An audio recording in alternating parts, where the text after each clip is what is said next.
Hello folks, welcome to my YouTube channel Watercolor Impressions. This week we are going to take a scene from Toronto and use it as a reference and totally change the lighting on it. Before you go, hit the subscribe button so you guys can get weekly video updates from our channel. And let's get started, guys. When it comes to drawing, I try to keep it really simple and I will look for the bigger shape in my reference.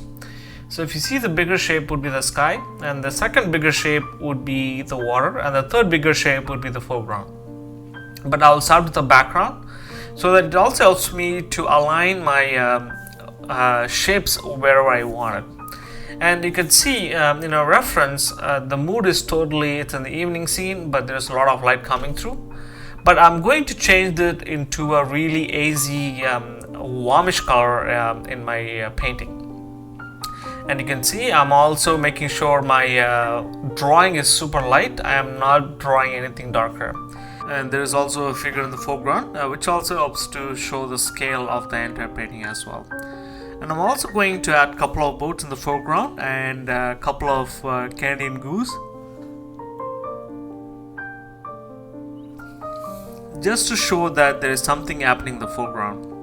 Because if I would have painted as it is, this painting might be boring, and I also believe that as a painter we are telling a story, and there is one good thing about being a painter is you could make up whatever you want, because if your photographer is there, he's going to take a picture with whatever he has, but as a painter you can do whatever you want. So the first step I did was I used a tissue paper and I dipped in my watercolor water in it, and I glazed over it, and I'm putting the washes from top to bottom. And I'm also painting this watercolor paper in a 30-degree angle, so whatever I put at the top, it takes all the way to the down. So you can see I started with the blue wash, and I also used a little bit of warmth using cadmium red, and jumped on to the yellowish color. And I also want to reflect that the warmish glow on the ground as well. And as it comes to the foreground, and you can see, since it's a lot of green in there, I'm going to introduce a little bit of red mix in it and a little bit of orange in the mix as well. But watercolor tends to go a little dull, and as you can see, even though it looks severe now, and it got lighter as it dried out a little bit.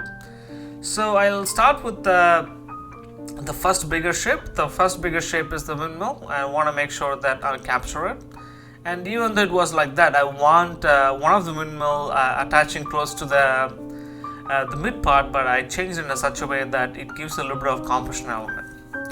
So whenever you paint watercolors, try to think everything as a shape instead of thinking as a building or any kind of object you paint.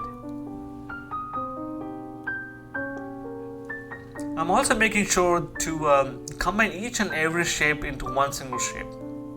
So that also gives this impression.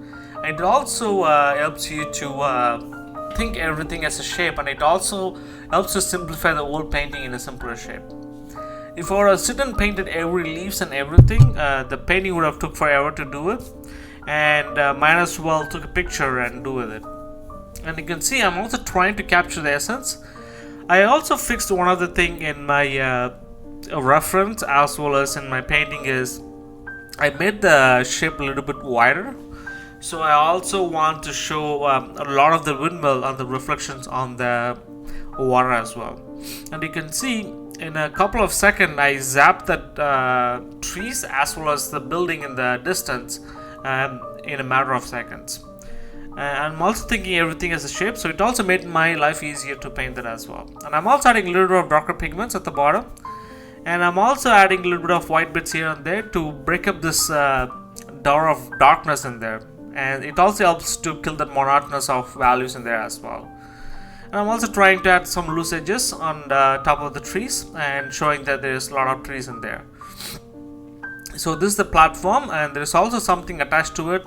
Since it's dark against light, it's going to be minimizing a lot of details in it. Only the bright and the darker parts will show, and the rest will be adding in the darkness, in the darker value of it.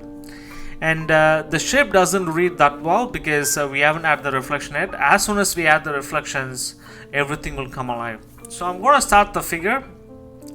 And this is another thing, I made a mistake doing this. I would have painted the reflection, then I would have painted the figure.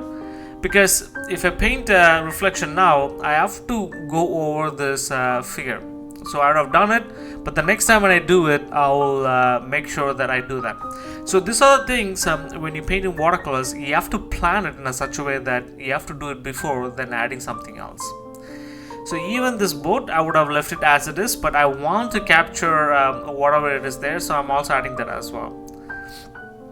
It is necessary to add some details in the foreground, but it also led us to take us into the painting as well. And you can see in the reference, if you would have painted as it is, it would be quite boring. So this kind of interesting elements helps the painting to sell more when you see it from a distance. That's when I said it is a great advantage of being an artist and as well as a painter.